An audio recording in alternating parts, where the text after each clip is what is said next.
Pessoal, vamos falar sobre a situação na Ucrânia. Hoje é dia 10 de novembro de 22, são 8 horas da manhã aqui no Rio de Janeiro, 2 horas da tarde lá em Kyiv. A Ucrânia liberou Snihurivka. A gente falou ontem que haviam batalhas na região, que a Ucrânia estava entrando na cidade. Hoje temos a confirmação de que ela está totalmente liberada a cidade. Os russos estão em retirada. Inclusive, saiu ontem o comunicado oficial do Shoigu, do ministro da Defesa russo, avisando que os russos irão liberar toda essa margem direita do Dnipro aqui, inclusive a cidade de Kherson. Então toda essa margem aqui, a gente já sabia há muito tempo que os russos não tinham como manter essa região, sabíamos que eles iriam sair daqui, mas agora foi oficialmente confirmado pelos russos. Os bloggers russos militares estão inconformados, a imprensa russa está criticando muito e as críticas chegam a Putin, até porque eles já sabiam que essa decisão seria tomada antes do referendo. Lembra aquele referendo que, em tese, falou sobre a emancipação ou a integração da região à Rússia, aquela coisa toda? Pois é, eles já sabiam que não iam conseguir manter essa região. Os ucranianos, por seu lado, estão céticos e não pretendem avançar de forma desordenada, estão tratando a coisa como se fosse uma contraofensiva normal, não mudou nada na forma como eles tratam essa região, né? Vamos ver esses assuntos em detalhes. Essas notícias foram sugeridas por Grey Wolf, Peter o Thor Gordo e várias outras pessoas. Obrigado aí ao pessoal que sugeriu as notícias. Obrigado a você que está assistindo o nosso vídeo. Se você gosta do nosso conteúdo, por favor, deixa o seu like, se inscreva aqui no canal, né? Pois bem, como eu falei para vocês, a gente não vai falar muito do resto da linha de frente, embora, evidentemente, nada está parado, continuam os avanços, continuam os ataques aqui, né? Os ucranianos continuam atingindo aqui a P-66, que é a estrada entre Svatov e Kreminna. Aqui os russos continuam tentando avançar sobre Bakhmut sem sucesso. Também aqui em Donetsk é a mesma coisa. Essa época, como a gente falou, é a época das chuvas lá na Ucrânia, então tem muita lama, é muito difícil o avanço. E, além disso, as tropas estão mais ou menos, as forças estão equilibradas entre russos e ucranianos, com os russos recebendo os novatos lá, os mobilizados, né? Então, no resto da frente de batalha não existem grandes novidades. Agora, a grande questão de ontem, sem dúvida alguma, foi justamente a região aqui de Kherson, né? A gente já falou ontem que os ucranianos haviam entrado em Snihurivka e hoje a gente tem a confirmação da liberação de Snihurivka. Essa cidade que, na verdade, ela não fica no oblast de Kherson, ela fica no oblast de Mykolaiv, né? Tá vendo essa linha tracejada por aqui? Essa linha tracejada é a divisa dos oblastes, né, dos estados. Então, ela fica, na verdade, no oblast de Mykolaiv, mas é uma cidade muito importante e estava sob domínio dos russos até ontem, né? Ontem os ucranianos entraram na cidade, os russos fugiram e saíram destruindo pontes. A gente falou sobre isso no vídeo de ontem, né? O que a gente tem a confirmação é que deu certo essa invasão de ontem, os russos já foram totalmente retirados de lá. Outras cidades também já foram liberadas, como, por exemplo, Kalinivsk. Aqui é Snihurivka, aqui é Snihurivka ainda. Aqui já é o pessoal lá em Kalinivsk, que estava em poder dos russos, agora está em poder dos ucranianos. E também outras cidades. Também, se você lembra, ontem a gente mostrou essa área que está aqui toda branca, ontem estava toda vermelha. Então Novopetrivka também já está em batalha, já está na zona de batalha aqui entre ucranianos e russos. Então há um avanço muito grande ucraniano nessa região, né? Os russos bateram em retirada mesmo e depois disso, depois dessa derrota em Snihurivka, a gente teve ontem um pronunciamento do Surovikin, que é o general russo, comandante de todas as tropas russas ali na região, não apenas em Kherson, mas em todo o teatro de guerra. Ele fez um pronunciamento, ele e o Shoigu admitindo a derrota em Kherson e anunciando a retirada das tropas daquela região, né? Eu não vou tocar o vídeo todo aqui para vocês, porque não tem muito o que falar. Esse aqui é o general Surovikin, o tal do general Armagedon, que vai fazer e vai acontecer e vai destruir as defesas ucranianas todas e coisa e tal. E ele está falando que nós decidimos formar a defesa na margem esquerda do Dnipro, né? Importante preservar as forças, a vida dos soldados e coisa e tal. Ou seja, é aquilo que a gente falou mesmo, a armadilha dos ucranianos funcionou. Os ucranianos atraíram para cá as melhores tropas russas avisando que iriam fazer uma ofensiva nessa região. Isso a gente está falando lá de agosto, né? Julho, agosto, os ucranianos falaram que iriam fazer ofensiva aqui. As melhores tropas russas foram colocadas para cá e quando chegou no início de setembro, os ucranianos usaram os HIMARS para destruir toda a infraestrutura de pontes sobre o Dnipro, de forma que os russos não tiveram mais paz, eles não tinham como abastecer essas tropas esse tempo todo. Então você ficou com uma situação em que você tinha as melhores tropas, os melhores soldados ali e não tinha como manter esse pessoal de forma adequada. Os ucranianos já haviam retomado uma parte significativa, toda essa área roxa aqui, azul, escura, cinza, sei lá, já esteve em poder dos russos, já foi retomada pelos ucranianos, e os ucranianos tinham possibilidade de continuar avançando. Eles estavam planejando avançar antes, mas eles não tinham pressa. Por quê? Porque o objetivo da Ucrânia aqui era principalmente desgastar as tropas russas. Essas tropas russas que estavam aqui, mal equipadas, mal supridas, morriam com facilidade, ou seja, os ucranianos estavam destruindo essas tropas russas, impedindo que elas fossem usadas em outros lugares da linha de frente. Então, de certa forma, essa decisão de recuar aqui é uma decisão que faz todo sentido para os russos, inclusive vai ser uma coisa positiva para eles, infelizmente, algo que os ucranianos têm que tomar com muito cuidado, porque uma vez que essas tropas saiam daqui, elas certamente vão reforçar o resto da linha de frente e podem, de fato, fazer uma diferença em alguns lugares, né? Aqui, como tem o rio Dnipro, eles podem estabelecer a defesa na margem esquerda do rio Dnipro, e a gente já viu alguns dias atrás que eles já estão fazendo isso, cavando trincheiras, montando posições defensivas, e isso pode ser defendido com soldados relativamente menos experientes, uma vez que você tem o rio por si para a defesa aqui, né? Era algo esperado, mas isso não caiu bem entre os bloggers militares russos, entre a imprensa russa, na opinião pública russa, de forma geral, né? Eu peguei alguns posts como exemplo para dar um tom que está acontecendo. Esse aqui é o Argonzo, que é um blogger militar russo muito conhecido, um repórter militar, ele faz entradas ao vivo e coisa e tal. E ele falando aqui, ele era um que a coisa de 2 ou 3 dias atrás falava assim, não, vocês estão achando que a gente vai sair de Kherson? Não, não vamos sair nada, esquece isso, a Rússia nunca abandonará Kherson e não sei o que lá, coisa de 2, 3 dias atrás. Agora, então o Argonzo fala aqui, né, ontem nós fomos informados sobre a conversa entre o Shoigu e o Surovikin, ele está falando desse vídeo aqui, e que a gente já está familiar com os conteúdos do que foi falado ali, né?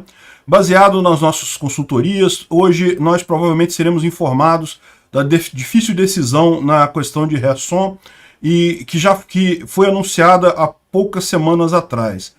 Aparentemente nós vamos liberar a cidade, não importa quão doloroso seja escrever sobre isso, e os motivos são os seguintes. Em termos simples, Kherson não pode ser mantido com mãos vazias.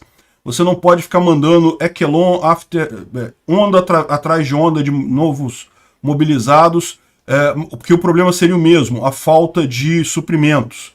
E isso não consegue ser resolvido porque todo o OTAN, ele vem com aquele papo de que a OTAN está ajudando a Ucrânia e coisa e tal, besteira. O fato é, eles caíram na armadilha dos ucranianos de mandar um monte de tropa para cá e não tem jeito mesmo, não tinha como eles manterem essa área, né? Ele fala que a Surovikin sabe que isso é um risco, que isso é uma decisão difícil, e ele já herdou essa situação, ou seja, estão tirando a culpa do Surovikin, pelo menos por hora, né? Ele fala que houve negligência criminosa de algumas pessoas, é possível que tenha havido, e isso tem que ser estudado, tem que ser avaliado e coisa e tal. É uma parte trágica, mas a gente tem que se preparar e coisa e tal. Enfim, eles estão reconhecendo a derrota. Não tem outra coisa para dizer aqui, né? Mas repara o tom de que temos que procurar a negligência criminosa nessa história, né? Aqui, um outro blogger aqui, ó, o Milinfoli Live, também blogger russo, falando aqui, em suma, a situação na margem direita de Kherson ditou a necessidade da retirada do grupo desde o final do verão. Porém, é óbvio agora que, mais uma vez, ou alguém não avisou ao Putin, não avisou ao alto comando, ou reportou e não foi ouvido. Então, a decisão política de unir a região foi feita apesar disso. Ou seja, o ponto que o cara está colocando aqui, e que é um ponto muito sensível, a gente vai ver mais adiante isso, é que quando fez aquele referendo de unificação de Kherson com a Rússia, aquela papagaiada toda, eles já sabiam que teriam que abandonar Kherson, já estava sacramentado, eles já estavam apenas planejando como seria a retirada de Kherson. Um mês após eu ter que fazer a decisão de liberar Kherson, a lei de inclusão de Kherson na Federação Russa foi assinada em 4 de outubro. E em 18 de outubro, o Surovikin publicamente anunciou a possibilidade ou a decisão difícil sobre Kherson. Isso aqui provavelmente, ou seja, o que ele está falando aqui, é o militar que veio antes do Surovikin, o Bortnikov. Bortnikov foi o comandante antes do Surovikin. Enfim, o que ele está dizendo aqui eles já sabiam que teriam que sair de Kherson, não tinha alternativa, e o Putin fez toda aquela palhaçada de referendo, de anexação e coisa e tal, sabendo que iria perder essa área, né? Tem outros bloggers aqui também reclamando, tem a tradução mais aqui embaixo. A tradução ficou meio macarrônica aqui, mas eu vou tentar traduzir a tradução para vocês. O anúncio da saída da margem direita do Dnipro, né, lá em Kherson, é resultado lógico da situação militar, né? Isso indica qual deve ser a estratégia daqui para frente. Reforço, número e áreas de concentração de força, ou seja, o que ele está falando é justamente pegar essas tropas que estão lá para reforçar outras áreas, atingir o inimigo na infraestrutura crítica, energia, transporte, comunicação, ou seja, a estratégia geral da primeira parte da guerra, quando a Rússia tentava destruir a Ucrânia como um todo, né, invadir toda a Ucrânia, né?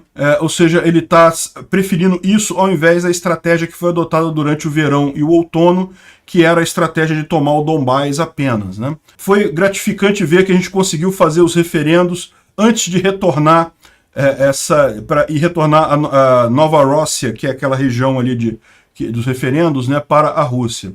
Isso não haverá retorno. Isso vai ser uma guerra, uma longa e assustadora guerra. E nossa vitória no final é inevitável, se nós chegarmos até o final. Se nós não chegarmos até o final, então nós vamos desaparecer no lixo da história como pessoas e como Estado. É o mais provável isso daqui, porque eles não têm como ganhar essa guerra de forma alguma, né? Então o cara está dizendo aqui, é uma mensagem de esperança, falando, olha só, a retirada foi lógica, a gente vai pegar essas tropas, vai usar em outros lugares, vamos continuar atacando a infraestrutura da Ucrânia, e não vamos retornar de forma nenhuma a Kherson, quer dizer, a área retornaram, mas vamos reconquistar mais adiante. Se não fizermos isso, aí sim vai ser humilhante, né? A questão eles não têm condição nenhuma de fazer ofensiva nessa região, né? Teve também os bloggers russos fazendo vídeos de lá, né, reclamando lá da saída lá de Kherson.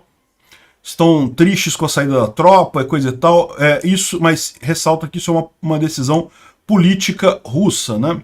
Aparentemente, segundo os ucranianos, os russos estão de fato recuando para trás dessa linha vermelha aqui. Ou seja, isso indica que eles estão tentando uma retirada ordenada, né? Eles não vão sair todo mundo correndo para tentar atravessar o rio, porque isso tornaria eles alvos fáceis dos ucranianos. Agora, eles estão mantendo essa linha aqui justamente para recuar o pessoal que está à frente dessa linha, e certamente a ideia depois é recuar mais um pouco até todo mundo sair, todos os soldados saírem daqui, né? Isso daqui é uma coisa que pode dar oportunidade dos ucranianos de atingir essa linha, essa retirada russa, né? A gente não sabe como é que vai ser feito isso. Os ucranianos certamente têm mais informações do que a gente, o exército ucraniano, mas é uma oportunidade realmente de causar danos nesse pessoal enquanto eles estão atravessando. E de fato, se você olhar aqui, já teve várias explosões aqui de HIMARS na região aí no último dia, justamente por conta de tentar atingir essas tropas que estão saindo. Os russos têm que aproveitar esse momento, justamente porque essas tropas vão ser usadas em outros lugares, né? O Zelensky falou que o inimigo não nos deu nada, ele não fez gesto de boa vontade, nós ganhamos lá em Kherson. E lógico, eu concordo plenamente com ele. Como eu falei com vocês, os russos estão saindo ali justamente porque os ucranianos aplicaram uma armadilha muito bem aplicada, não tinha como eles se manterem naquela região. Então a gente vai se mover com muito cuidado, sem emoção, sem riscos desnecessários, no interesse de liberar todo o nosso território. E as nossas perdas sejam as menores possíveis. Na mesma linha foi o general Zalushny, que é o comandante em chefe das forças ucranianas, né? Ele diz que esforços significantes dos nossos militares estão por trás da chamada gesto de boa vontade do inimigo. Ou seja, repara como é que tanto o Zelensky quanto o Zalushny estão reforçando a ideia de que isso não foi um gesto de boa vontade dos russos. A gente sabe que não foi, mas os russos vão tentar vender isso para o exterior, né? Como se eles estão fazendo isso de forma consensual, estão fazendo porque eles querem liberar Kherson. Não, eles estão fazendo isso porque eles perderam, eles não têm como ficar ali, né? E ele fala dos outros casos também, o fato dos russos terem abandonado Kiev, Kharkiv, a ilha da Cobra e coisa e tal, tudo isso daqui foram derrotas russas, não foi o russo saindo dali. Eu falei aqui, logo no início da guerra, lá no norte, como os ucranianos já estavam tomando o território dos russos no norte, quando os russos decidiram abandonar. É a mesma coisa aqui em Kherson. Os ucranianos já estão tomando o território dos russos aqui, os russos sabem que vão perder, estão saindo só agora por conta disso, né? Diretamente na região de Kherson, as forças armadas ucranianas destruíram linhas de suprimento de logística, sistemas de suporte e destruíram o comando e controle, o sistema de comando e controle dos russos. Então os russos não tiveram outra opção que não seja sair de lá, fugir, né? E depois ele continua aqui dizendo que, olha só, nesse momento a gente está cauteloso, ainda tem muitas tropas russas na margem direita, nós vamos avançar de forma planejada, vamos seguir como se nada tivesse acontecido, como se não tivesse sido feito nenhum pronunciamento. Isso é uma coisa também que eu imagino, é um recado para as próprias tropas ucranianas na região. Deve ter muito soldado ficando empolgado com esse tipo de coisa, pode querer avançar rapidamente, né? As pessoas, embora você tenha uma linha de comando, né, as pessoas têm interesse em avançar. Então isso aqui não deixa de ser um recado também para o exército ucraniano que está na região. Cuidado, não corre, porque isso pode acabar sendo pior no final das contas, né? Apenas no último dia, no eixo Petropavlivka-Novoraisk, as defesas avançaram 7 km. Que eixo é esse? É nessa região aqui, ó.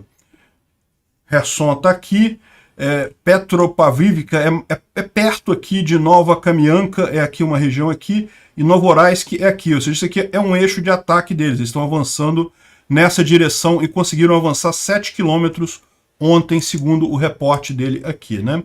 E também Permovaivsk, Kherson, Axis também avança, eixo Permovaivsk, Kherson também avançaram 7 km e retomaram também 6 locais, né? Permovaivsk é algum lugar por aqui, aqui no Oblast de Mykolaiv, né? O eixo é daqui em direção a Kherson. Então é esse outro eixo aqui. Também os ucranianos avançaram 7 km. Ou seja, o que ele está dizendo aqui é que houve sim muito avanço já de ontem para hoje nessas áreas aqui. A gente não tem ainda as informações, mas justamente os ucranianos estão fazendo o previsto. É importante não se apressar, não correr, porque evidentemente que os russos vão tentar causar danos ao exército ucraniano, né? A situação lá na ponte de Antonivka, ela está crítica, né? Lembra aquela ponte de barcaças que os russos tentaram fazer para atravessar aqui? Isso foi mais uma vez destruído, a gente já tinha mostrado a destruição disso algumas semanas atrás, teve mais bombardeio aqui e dá para ver que realmente não tem como usar a tal ponte de barcaças que os russos tentaram colocar ali, tentaram construir nessa região aqui para substituir a ponte de Antonivka, ali na região de Kherson, né? Então a ponte de Antonivka, essa daqui, era muito usada pelos russos e eles tentaram corrigir, fazer uma ponte paralela de barcaças, mas não conseguiram. Essa visão aqui é justamente dos militares russos durante a evacuação, mostrando, tá vendo aqui eles fazendo a travessia e mostrando o que está acontecendo ali. Continuam usando as balsas, né, para atravessar, né?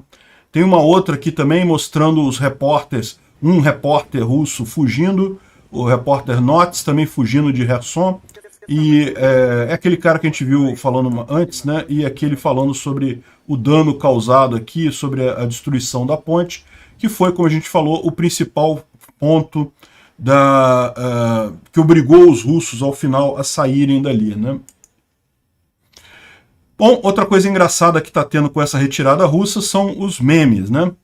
Olha só, o Putin falando aqui, ó, estou avisando Kiev, se vocês continuarem a recusar negociações, a gente vai liberar a Zaporícia também, tá? As tropas russas recuaram vitoriosamente e o exército ucraniano corre atrás deles em pânico. Se a Ucrânia não parar de brigar, eu vou avisar minha mamãe. Tem outra aqui, ó. Os planos militares dos russos no futuro próximo. O cara está explicando aqui qual vai ser o plano russo nas próximas semanas, né? Enfim, é lógico, são memes, mas não deixa de ser engraçado de ver isso daí. E não tenha dúvida, isso é uma coisa que dói muito nos russos, nos propagandistas russos e no pessoal que está empolgado com essa guerra lá na Rússia, né? E nós falamos para vocês que os russos estão armando trincheiras aqui na margem esquerda do Dnipro, né? Estão fazendo a posição defensiva. Por quê? Porque a grande preocupação deles é que isso é uma onda, né? Os russos saindo daqui, os ucranianos vindo de lá, ou seja, eles têm que depois parar essa onda. Não podem deixar os ucranianos atravessarem o rio aqui, né? E isso seria uma coisa trágica para eles nesse recuo, e é algo que pode acontecer. A questão toda estão preparando trincheiras aqui, coisa e tal, e agora, lembra que ontem eu falei, né? Estão preparando a base de Jankoy para defesa e coisa e tal, e agora a gente sabe que nessa região aqui do norte da península da Crimeia, eles estão cavando trincheiras também. Olha só, aqui a imagem das trincheiras em várias regiões ali do norte da península da Crimeia, né? Esse aqui é aquele canal que leva água para a Crimeia, e eles estão cavucando já, fazendo as trincheiras aqui, preparando já para uma eventual... Olha só isso aqui, tá vendo aqui a linha? A linha... Essa mudança de cor é só mudança de cor por causa da época do ano, né? A trincheira aqui sendo preparada aqui na região. Ó. Uma trincheira grande, justamente porque eles já estão vendo... Esse é o grande pesadelo deles, que os ucranianos vão retomar essa coisa, que não vão parar no Rio, vão continuar avançando e podem eventualmente ameaçar a Crimeia. Aí seria a humilhação completa do Putin se isso acontecer, né? Eles estão levando a sério essa preocupação, estão cavando trincheiras já no norte da Crimeia. Curiosamente, ao mesmo tempo que isso estava acontecendo, o Kirill Stremuzov morreu ontem num acidente de carro. A gente falou do Kirill Stremuzov ontem, no vídeo de ontem, numa mensagem dele do Telegram, falando sobre as tropas lá em Snihurivka e não sei o que lá, e o cara estava ativo ontem, é um colaborador russo fervoroso lá, ele é ucraniano, mas colabora com os russos e coisa e tal, e ontem ele morreu num acidente de carro provocado por uma manobra perigosa. E a gente tem as imagens do acidente dele, eu só vou mostrar essa foto aqui, porque é a única que não aparece poça de sangue, essas coisas, que o YouTube não gosta desse tipo de coisa. Foi em algum lugar aqui ao sul de Kherson, mais aqui para baixo, ou seja, ele estava indo talvez para a Crimeia ou indo para algum outro lugar. O fato é que ele não chegou. E aí tem um monte de teorias em cima disso daí, porque, assim, não é que não possa ter acontecido um acidente de carro, é lógico que pode ter acontecido um acidente de carro, mas não é uma situação muito estranha, justamente no momento que os russos estão abandonando Kherson e coisa e tal, o chefe russo para Kherson é morto, né? Pode ser que estejam querendo colocar a culpa nele por alguma coisa, algum erro dele, enfim. E tem duas versões nisso daí. Uma versão bom, primeiro, pode ser que tenha sido só um acidente mesmo, né? Poder acontecer, pode ter sido isso. Tem um pessoal falando que pode ter sido executado pelos russos, ou seja, os russos estavam insatisfeitos com algumas das decisões que ele tomou, que acabaram piorando a situação do exército russo, e daí deram um jeito de executar ele por caminhão, né? Isso não é novidade, os russos são conhecidos por fazerem esse tipo de coisa. Aqui está o pessoal da NAFO aqui está mostrando que o comunicado de que ele morreu aconteceu 2 horas antes do suposto acidente. Então, né, assim, é uma coisa estranha, né? O acidente só foi falado depois que já tinham comunicado que o Stremuzov morreu. Tem aqui a informação nos arquivos e coisa e tal. E aí eles estão contando aqui que isso já aconteceu da KGB usar acidente de caminhão como método de acabar com inimigos. Então pode ser que tenha sido os russos eliminando o cara. Também tem gente dizendo que podem ter sido os ucranianos, né? Os ucranianos têm uma resistência ativa ali na região e o Stremuzov ele já tinha sido alvo de tentativas de ataque pelos ucranianos lá em Kherson, sobreviveu, e pode ser que dessa vez deu certo a tentativa de ataque ucraniano. Eu não sei, porque não me parece uma coisa assim que faria muita diferença para os ucranianos agora, uma vez que eles já recuperaram Kherson, que os russos já estão saindo de lá. Mas enfim, de qualquer forma, são essas três as versões possíveis para a morte dele. Pode ter sido um acidente mesmo, pouco provável, eu diria. Podem ter sido os russos que mataram o cara, eu acho isso o mais provável, ou pode ter sido também o serviço secreto ucraniano ou partisãos ucranianos que mataram o cara. Se foi isso, parabéns aos partisãos ucranianos que fizeram o serviço, né? Bom, só para não dizer que a gente não falou de nada, também teve explosões lá em Donetsk, essa explosão aqui, que está marcada aqui nessa região aqui, no subúrbio de Donetsk, e essa explosão hoje cedo está dessa forma, ou seja, pegou fogo durante a noite toda, e era um depósito de munição, então teve muita explosão secundária e coisa e tal. Ou seja, só para deixar claro que a guerra continua acontecendo no resto do campo de batalha, né? Bom, teve também uma live do Arestovich ontem falando sobre essa situação, e os russos aprenderam a fazer a retirada, e até aqui tem sido de forma bastante ordeira. Nas últimas 4 horas, 200 veículos atravessaram a represa de Nova Kakhovka. A primeira linha defensiva está levando a segunda e a terceira linha, que vão ao longo de canais de irrigação, que são barreiras antitanques boas, né? As pontes estão sendo destruídas e pontões, né, aquelas pontes temporárias militares, estão sendo colocadas para retirada, de forma que os ucranianos não sabem por onde os russos estão passando, né? Então isso está sendo bem feita essa estratégia de retirada de lá. Tudo parece ter sido minado de forma cuidadosa, ou seja, não se sabe há quanto tempo os russos estão planejando essa retirada ali de Kherson. Então as forças ucranianas vão ter que ser muito cautelosas e metódicas no avanço a partir daqui. Os russos usam alguma artilharia, enquanto os ucranianos estão usando tudo que eles têm na retirada, nas forças em retirada dos russos, né? Os ucranianos não têm ainda armas de longo alcance para bloquear a retirada completamente. Então a maior parte das forças russas vai ser capaz de se retirar.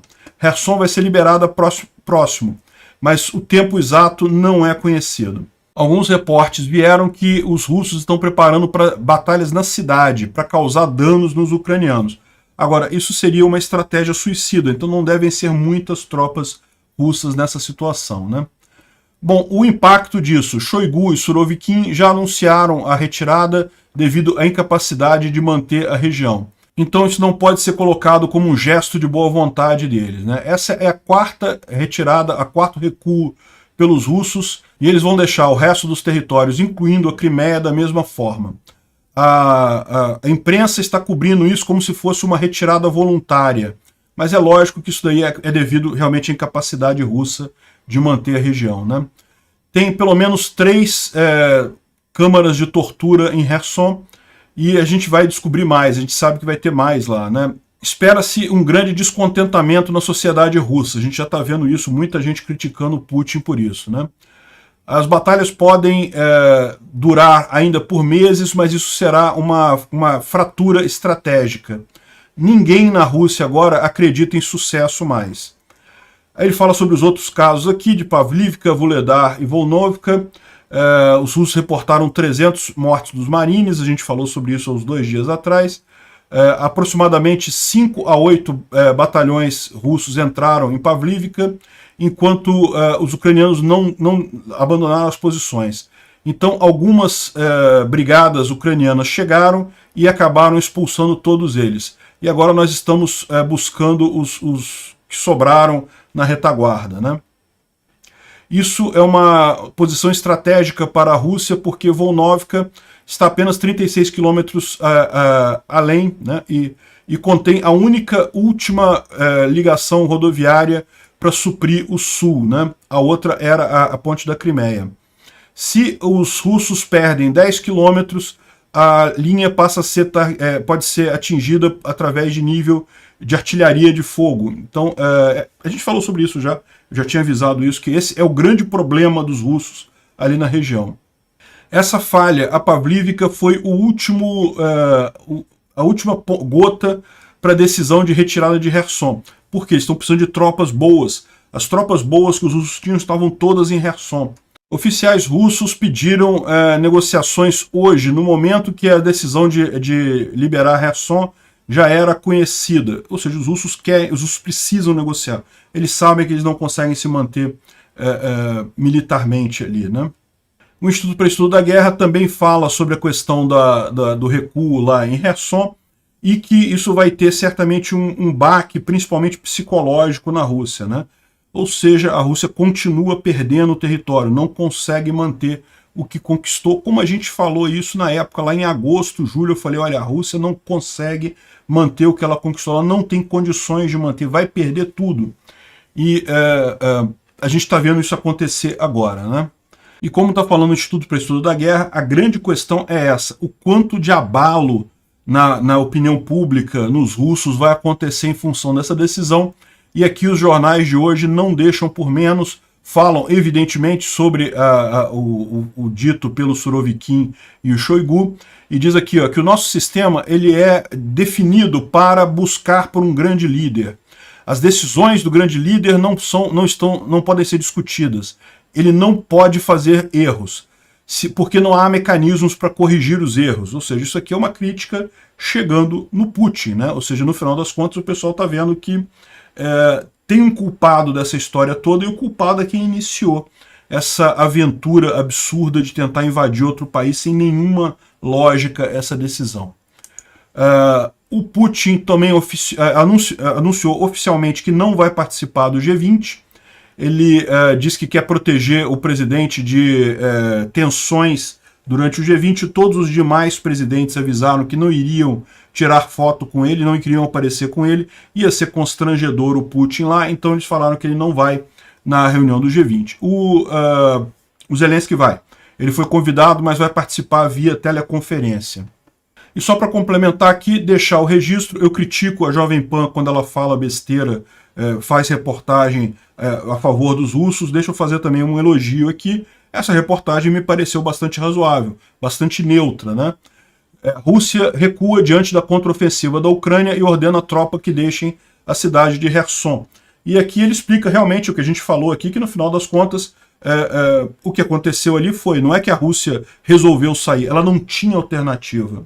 Ainda faltou falar que ela não tinha alternativa desde o final do verão, ou seja, desde agosto. E mesmo assim fez o plebiscito, referendo, sei lá o quê. Enfim, um absurdo essa situação, mas é bom reconhecer mudança de tom. Parabéns à Jovem Pan por essa reportagem. Obrigado por assistir o vídeo até o final. Além de curtir, compartilhar e se inscrever no canal, considere se tornar patrocinador com valores a partir de R$ 1,99. Clique no botão Seja Membro abaixo para saber as condições e vantagens de patrocinar o canal. Mais informações sobre o nosso projeto, visite nossos sites indicados na tela.